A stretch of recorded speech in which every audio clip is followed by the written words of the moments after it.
आज हम शुरू करने जा रहे हैं क्लास 8 का चैप्टर नंबर 11 जिसका नाम है फोर्स एंड प्रेशर।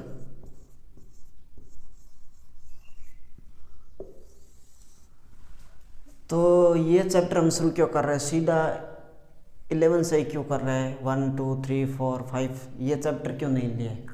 तो इसका बेसिक सा कारण ये है कि हम इस YouTube चैनल के माध्यम से जो फिजिक्स हैं, विज्ञान की जो 3 शाखाएं होती हैं, जीव विज्ञान, रासायनिक विज्ञान और भौतिक विज्ञान, उसमें हम भौतिक विज्ञान को लेकर चलने वाले हैं। तो इस क्लास 8 9 10th 11 12th में वही टॉपिक कवर करेंगे जो बेसिकली फिजिक्स से रिलेटेड हो, यानी जीव विज्ञान और रासायनिक विज्ञान के हम चैप्टर को नहीं लेकर चलेंगे क्योंकि वो हमारे क्षेत्र से बाहर है। तो हम बेसिकली इस YouTube चैनल से हम फोर्स और प्रेशर शुरू कर रहे हैं। इसका मेन रीज़न यही है कि ये फिजिक्स में आता है और क्लास 8 के जो 11 12 और 13 14 जो चैप्टर हैं वो फिजिक्स से रिलेटेड है।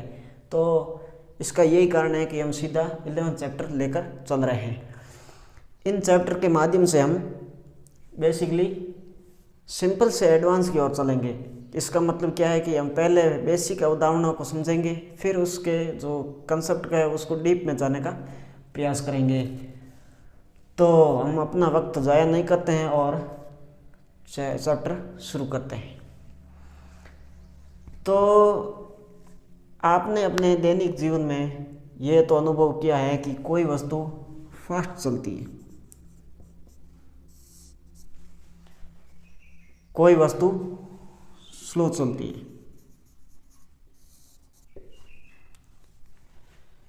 देखते हैं कि कोई बस है,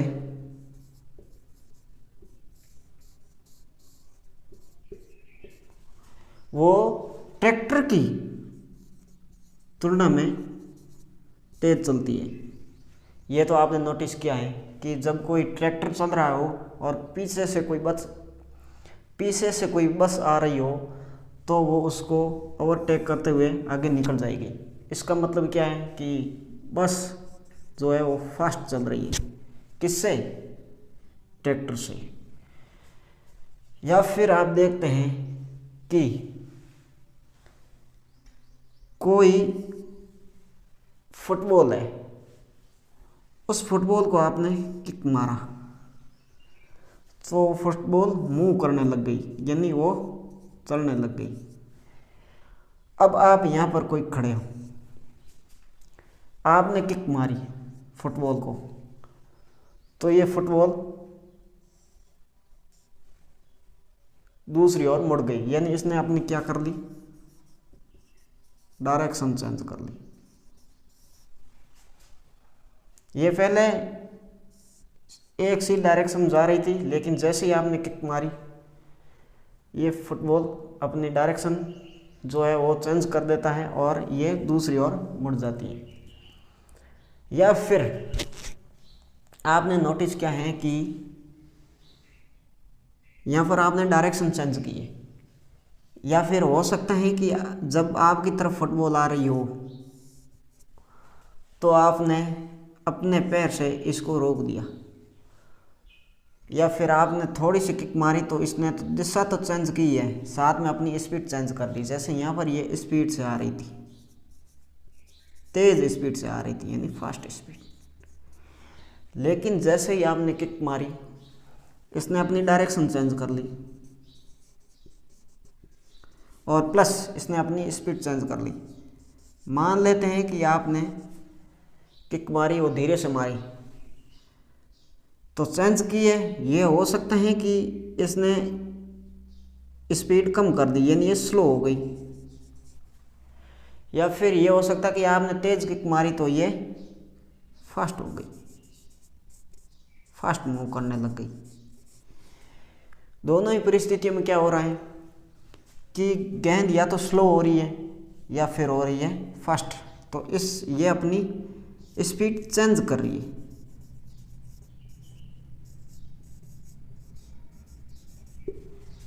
ये स्पीड चेंज कर रही है। चेंज का मतलब ये हो सकता है कि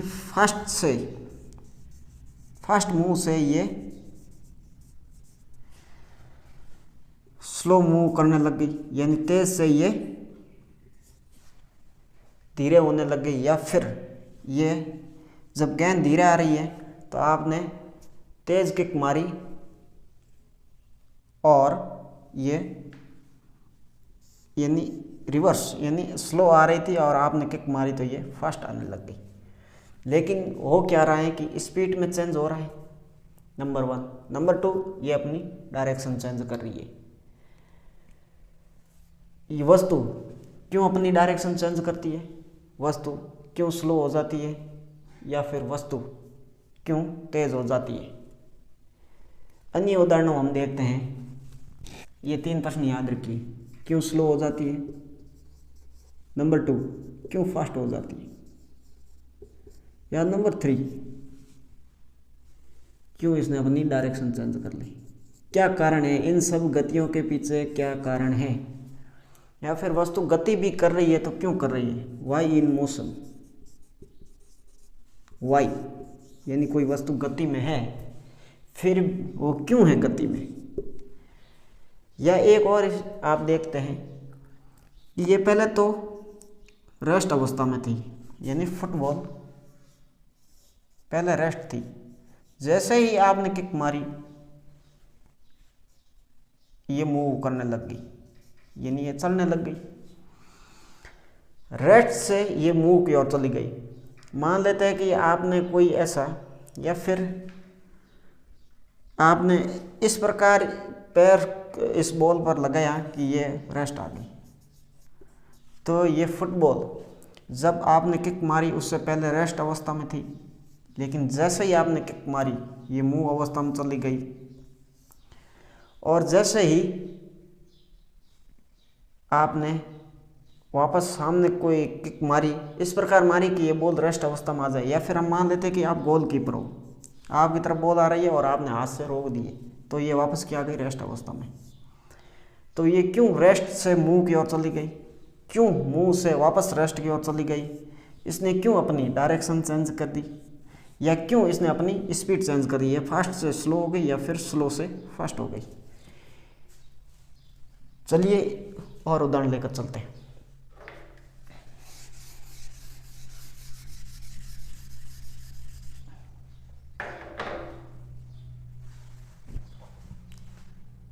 जैसे आप क्रिकेट खेल रहे हो, किसी बॉलर ने आपकी तरफ बॉल फेंकी, यानी ये मूव कर रही है।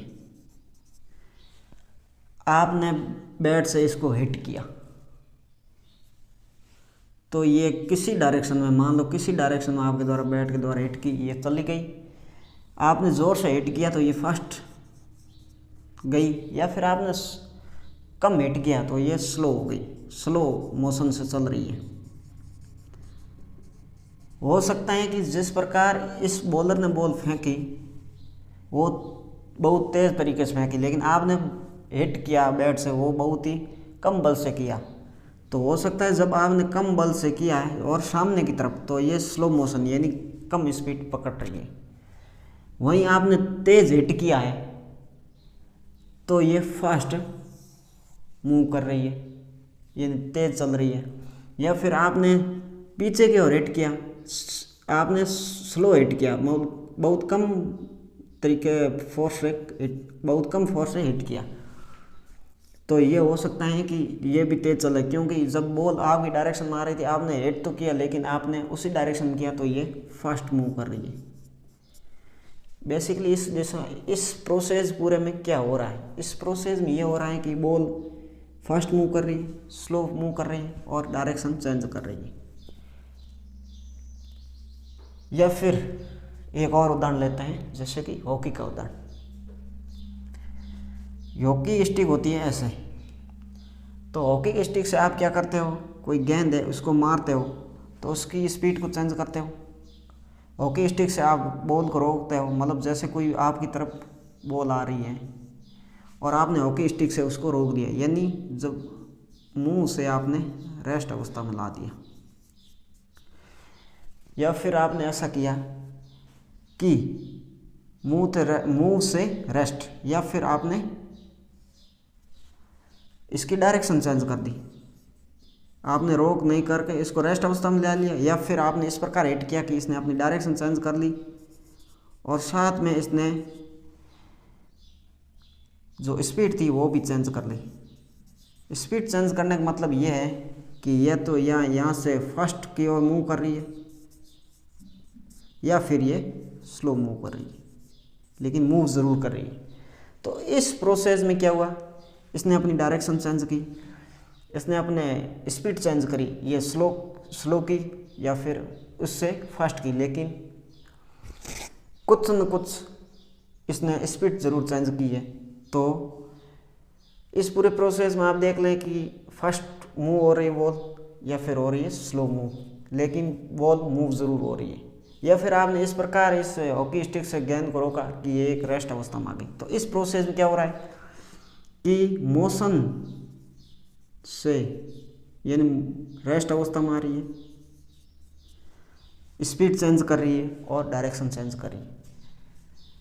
इन सभी उदाहरणों में आपने 3 बातें नोटिस की है, बॉल स्लो हुई, बॉल फास्ट हुई, बॉल रेस्ट अवस्था में भी आई और बॉल रेस्ट अवस्था से मूव की ओर चली गई। जैसे कि फुटबॉल किक मारते समय रेस्ट थी और आपने जैसे ही किक मारी वो मूव अवस्था में चली गई। तो रेस्ट से मूव,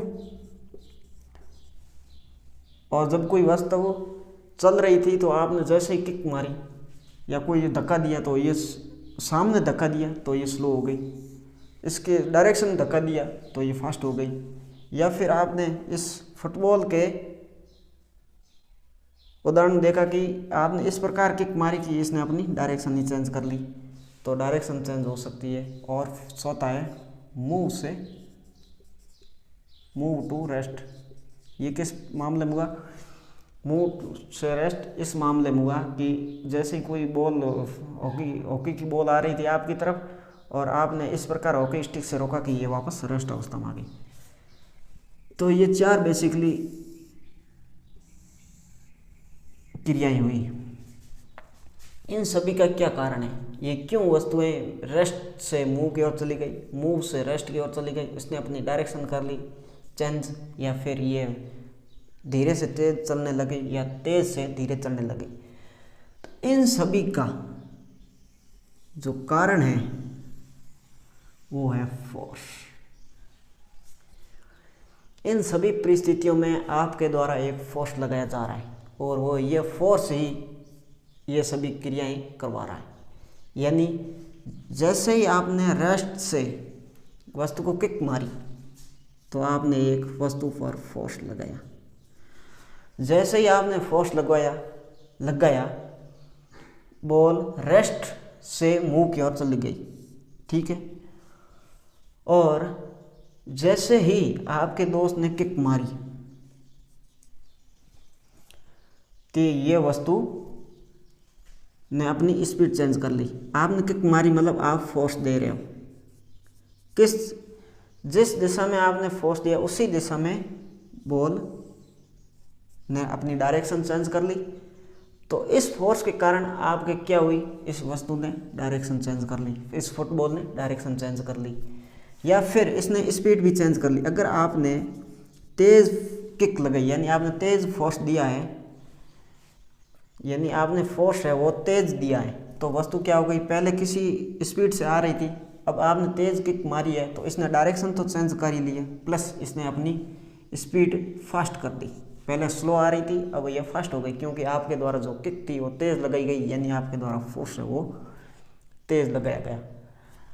या फिर आपने ऐसा किया कि जो बॉल तेज़ आ रही थी आपने धीरे से किक मारी, तो धीरे से किक मारी तो आपने क्या किया, आपने वस्तु की डायरेक्शन चेंज कर ली, प्लस ये स्पीड हो गई स्लो। यानी आपने कम किक मारी, आपने कम फोर्स लगाया तो ये वस्तु फास्ट से हो गई स्लो। 2 चीज़ें यहाँ पर हुई, डायरेक्शन चेंज कर रही, बल के कारण डायरेक्शन चेंज हो रही है और प्लस हो रही है स्पीड चेंज, यानी ये स्लो हो रही है। अब मूव टू रेस्ट, जैसे कि इस हॉकी वाले उदाहरण देख लें। पहले किसी गति से ये वस्तु आपकी तरफ आ रही थी, लेकिन आपने जैसे ही हॉकी स्टिक रखी, इस प्रकार रखी कि ये वस्तु को आपने एकदम यहाँ पर विराम में ला दिया, तो ये वस्तु आ गई रेस्ट। तो आपने क्या किया, जैसे ही किसी दूसरे खिलाड़ी ने यहाँ से हिट किया था, तब ये बॉल आपकी तरफ आ रही थी, लेकिन आपने सामने से इस पर एक कोई ऐसा बल लगाया जो इसके बराबर था। तो जैसे ही दोनों बल बराबर हुए, वस्तु आ गई विराम अवस्था में। तो बल ने क्या किया, चलती वस्तु से को रेस्ट में ला दिया। तो ये बल ही है जिसने ये सभी क्रियाएं करवाई। तो ये हमने पढ़ लिया है। इस क्रिकेट वाले मामले में भी हमने देखा कि बॉलर ने अपने हाथ से ऐसे करके किसी बल से इस वस्तु को इस ओर फेंका। अब बैट्समैन ने बैट से जिस प्रकार इसने ऐसे किया, तो इसने सामने से इस वस्तु पर बल लगाया। अब इसने धीरे से मूव किया अपने बैट को ऐसे, तो इसने लगाया कम बल, यानी ये लेस बल लगाया, लेस फोर्स इससे। तो जैसे ही इसने लेस फोर्स लगाया, तो इसने सामने लगाया, तो इसकी डायरेक्शन कर दी इसने चेंज। नंबर 1 डायरेक्शन हो गई चेंज। और दूसरा नंबर, इसने अगर स्लो से हिट किया है, तो ये पहले फास्ट आ रही थी, बॉल के द्वारा फेंकी गई, बाद में इसने जैसे हिट किया ये स्लो हो गई। तो इसमें क्या किया, फोर्स ने डायरेक्शन चेंज कर ली, प्लस ये हो गई स्लो मतलब स्पीड चेंज।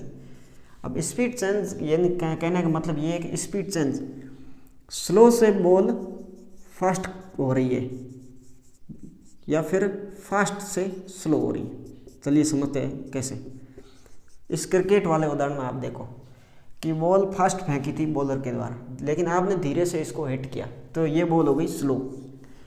फास्ट से स्लो, लेकिन स्पीड तो चेंज हो रही है, तो हो गई स्पीड चेंज।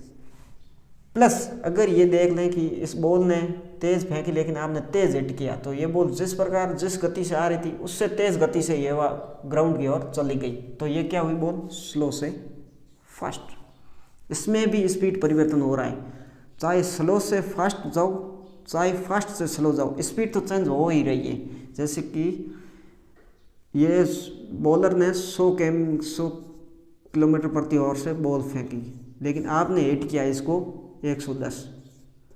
इस मामले में इसने 110 से हिट किया है, लेकिन आपने 100 किलोमीटर प्रति स्पीड से, ये ऐसे ही ले रहा हूँ, आप बाद में समझा दूंगा पूरा। तो इस मामले में क्या हुआ कि 100 से 110 हो रही है, 110 से 100 हो रही है, चाहे फास्ट हो रही हो स्लो से, चाहे फास्ट से स्लो हो रही है, लेकिन स्पीड में परिवर्तन हो रहा है। तो स्पीड परिवर्तन को हम स्लो से फास्ट के रूप में नहीं लेंगे, इसको हम फास्ट से स्लो के रूप में, दोनों के रूप में लेंगे। तो आप ये कंसेप्ट क्लियर होना चाहिए।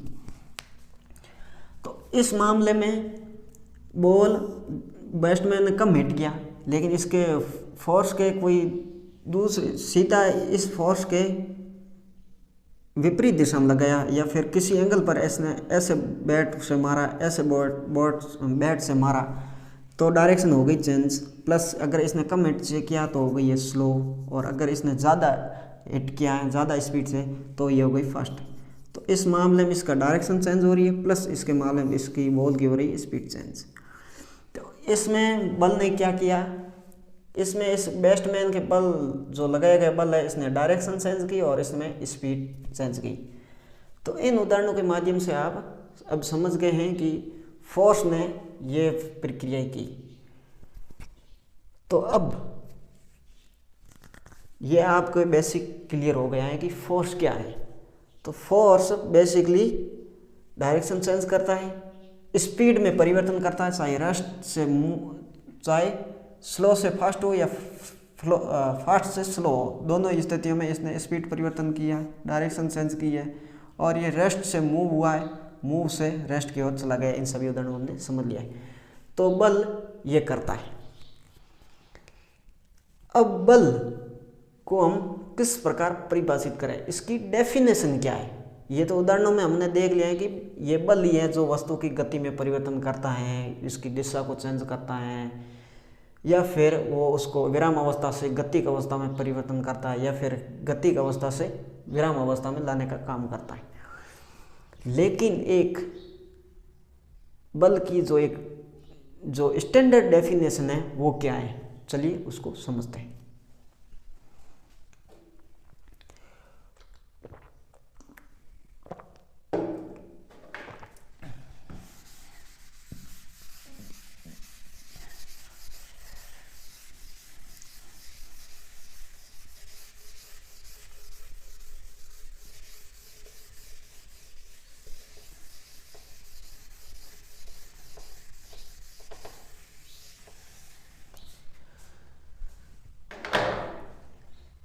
तो चलिए समझते हैं कि फोर्स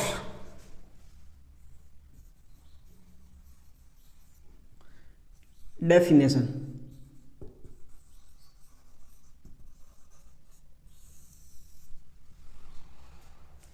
बहुत सारे उदाहरण लेंगे, उससे बल से उसी उदाहरणों से एक बल की स्टैंडर्ड डेफिनेशन निकालेंगे, यानी ये किस प्रकार काम करेंगे।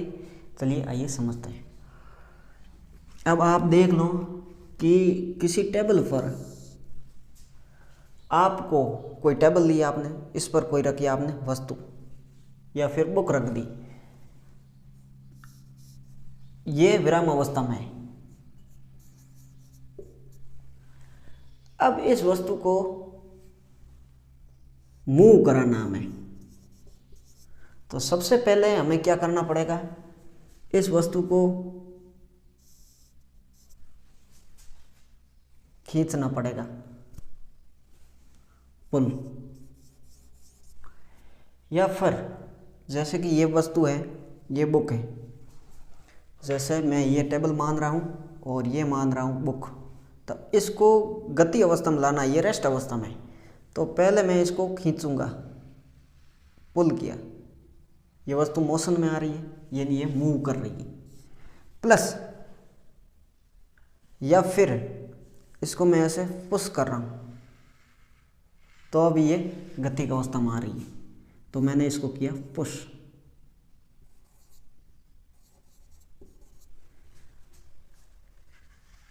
तो दोनों ही स्थितियों में ये वस्तु मूव कर रही है। या फिर मैंने इसको ऐसे उठा लिया, ये मूव कर रही है, नीचे से ऊपर की ओर जा रही है, तो अभी ये वस्तु, इसको मैंने लिफ्ट कर दिया,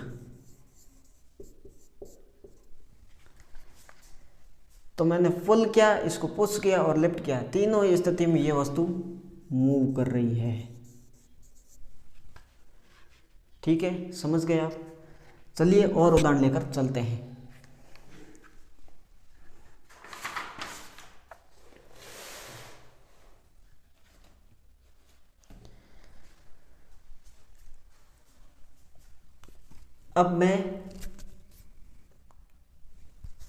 अब देख लेते हैं कि इसमें तो हमने पुश, पुल और लिफ्ट किया। अब जैसे कोई दरवाजा है, तो हमने इसको बाहर से खींचा, इसको किया शटिंग, यानी बंद किया। इसमें हम वस्तु को क्या कर रहे हैं, जैसे कि दरवाजा है ऐसे, इसको हम ऐसे बंद करें, तो हमने जैसे ही दरवाजे का एक सिरा पकड़ा, उसको ऐसे खींचा, ये दरवाजा हो गया बंद। इसमें हमने क्या किया है, पुल, यानी दरवाजे को, या फिर हमने इस पुल किया है, खींचा है, जैसे ये ऐसे खींचा तो दरवाजा बंद हुआ। अब इस दरवाजे को खोलना है, यानी इसको करना है ओपन। हमने क्या किया, इस दरवाजे पर ऐसे पुश, धक्का लगाया, जैसे ही धक्का लगाया ये दरवाज़ा खुल गया। इस दरवाजे को अगर शटिंग करना है तो हमें पुल करना पड़ेगा, और अगर ओपनिंग करना है तो हमें क्या करना पड़ेगा, पुश करना पड़ेगा। चलिए और उदाहरण लेते हैं।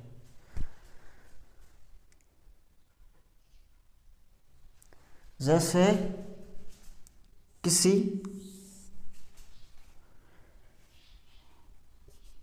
कुएं से हमें कोई बाल्टी भरनी है, तो हम इसको क्या करेंगे, भरनी है तो हम ऐसे खींचेंगे, और जैसे ही खींचेंगे हमने क्या, पुल किया। जैसे ही ऐसे हम रस्सी को खींचेंगे, बाल्टी ऊपर आने लगेगी, यानी हम इस पर इस दिशा में बल लगा रहे हैं, इसी बल के कारण ये वस्तु ऊपर आ रही है। तो इसको हमने क्या किया है, पुल। या फिर जैसे किसी फुटबॉल गेम में लेते हैं, तो ये बॉल विराम अवस्था में है, आपने इससे किक किया, आपने इस प्रकार इससे कोई बॉल थी ऐसे लात मारी, तो आपने ऐसे जैसे लात मारी आपने क्या किया, इसको पुश, इसमें आपने पुश किया, इसमें आपने पुल किया, इसमें पुश और पुल किया, इसमें पुल किया, पुश किया। इन सभी के पुश और पुल से हमें क्या हो रहा है कि गति की जो गति है वो मूव कर रही है, यानी उसको मोशन में आ रही है, गति में आ रही है। तो हम इन सभी उदाहरणों के माध्यम से क्या समझ सकते हैं कि कोई भी वस्तु को अगर मूव कराना है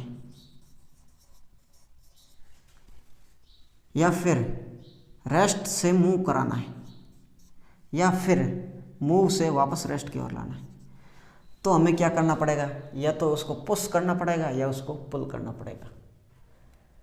जैसे कोई बैग है जिसके इस ओर उसके टायर लगे हुए हैं छोटे छोटे, तो इसको अगर हमें मोशन में लाना है, यानी इसको मूव करना है, तो हमें क्या करना पड़ेगा, इसको खींचना पड़ेगा, हमें पुल करना पड़ेगा, खींचना पड़ेगा, इस ओर में बल लगाना पड़ेगा। इस वस्तु में हमने बल लगाया इस दिशा में, यानी हमने इसको किया पुल। इस फुटबॉल की हमने किक लगाई, यानी इसको हमने किया मूव, किक से मूव हो गई, इसको मतलब हमने किया इसको पुश। दरवाजे को जब हमने बंद किया तो हमने किया पुल, यानी हमने बाहर की तरफ एक बल लगाया अपने हाथ से, यानी इसको पुल किया। या फिर जब दरवाजे को खोलना हो तो हमने ऐसे धक्का लगाया तो ये दरवाज़ा खुल गया, इसको हमने किया है पुश। इन सभी उदाहरणों में आपको कुछ समझ में आ रहा है या आपने एक बात नोटिस की, इसमें हमने ये नोटिस किया कि बल को पुश और पुल के रूप में वर्णित किया जा सकता है।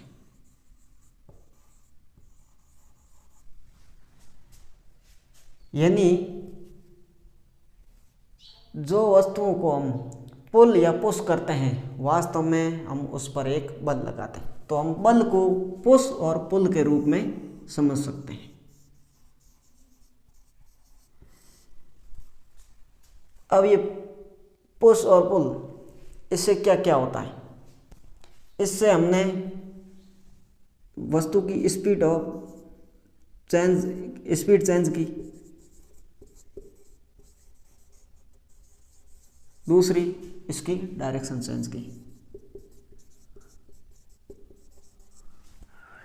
तो पुश और पुल, यानी पुश और पुल को हम फोर्स के रूप में ले सकते हैं, और पुश और पुल वस्तु के स्पीड चेंज होने का कारण बनता है और उसके डायरेक्शन चेंज होने का कारण बनता है।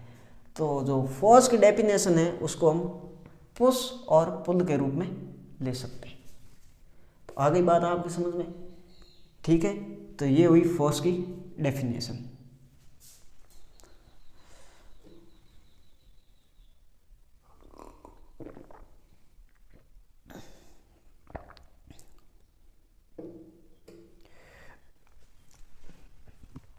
अब आप ने ये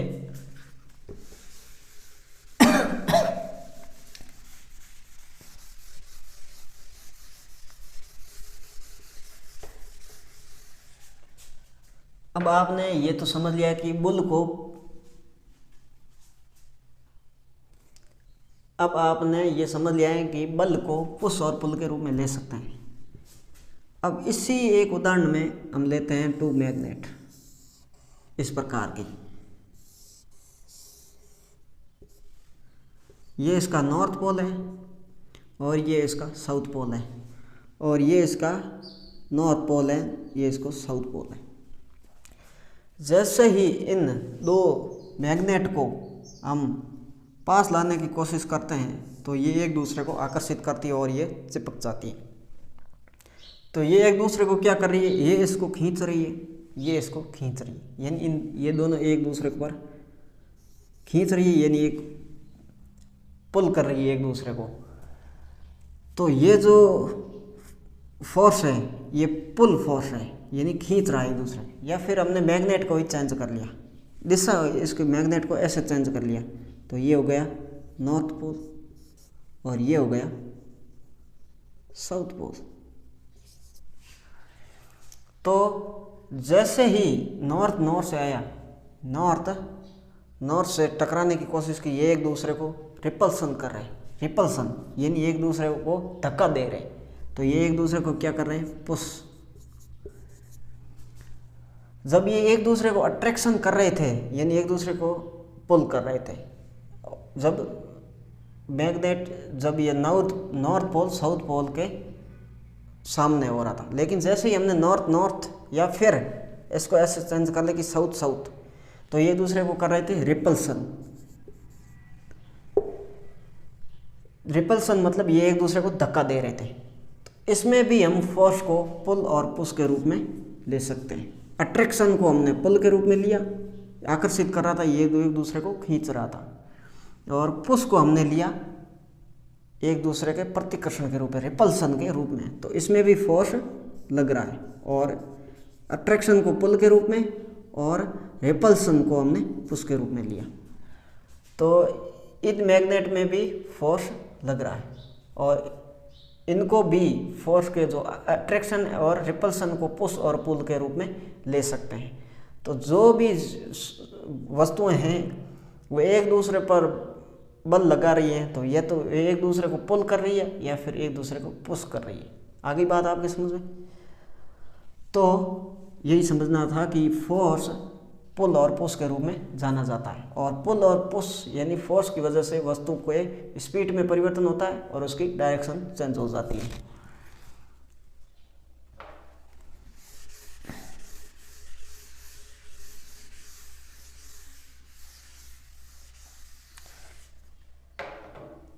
तो आज हमने फोर्स की डेफिनेशन पढ़ी, फोर्स को समझा कि फोर्स क्या होता है।